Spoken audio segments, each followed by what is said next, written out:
ইসরায়েলের ইহুদির বাচ্চারা আমাদের ফিলিস্তিনের নিরীহ মানুষকে ধ্বংস করছে এবং তাদের উপরে নির্মমভাবে অত্যাচার করছে। তাতে আমাদের এখন কিসের পরিস্থিতি নিতে হবে? আমাদের রক্তের ভাইদের উপরে আক্রমণ করছে।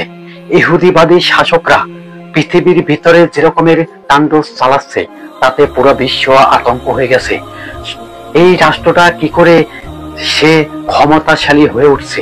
এই রাষ্ট্রটা কোনোদিন এত বড় শক্তিশালী ইসরায়েল রাষ্ট্র ছিল না। আজকে ফিলিস্তিনের নিরীহ মানুষ, তাদেরকে থাকার জায়গা দেওয়ার পরে এখন ফিলিস্তিনের উপরে ধ্বংসত্ব চালাইছে। আমরা এখন যে যেখান থেকে আছি, ফিলিস্তিনের জন্য কান্না করার মতো আমাদের আর কোনো কাজ নাই।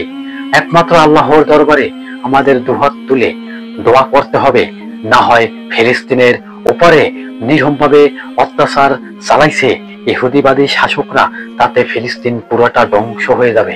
ইতিমধ্যে পুরো ফিলিস্তিন ধ্বংস হয়ে গেছে, বাকি তো ওরা ধ্বংস করবে। ফিলিস্তিন ধ্বংস করার পরে ওরা এখন ইরানকে ধ্বংস করার জন্য উঠে পড়ে লেগেছে। এটি সত্যি, ইরানকে ওরা যুদ্ধর ভাবে ফালানোর জন্য অনেক পরিকল্পনা করছে। তাই ইরান এই যুদ্ধে অংশগ্রহণ না করার জন্য সাইড করে চলে যাইতে আছে। কিন্তু ইহুদি তো ইহুদিরা চাইবে যুদ্ধ গায়ের উপরে পড়ে করার জন্য।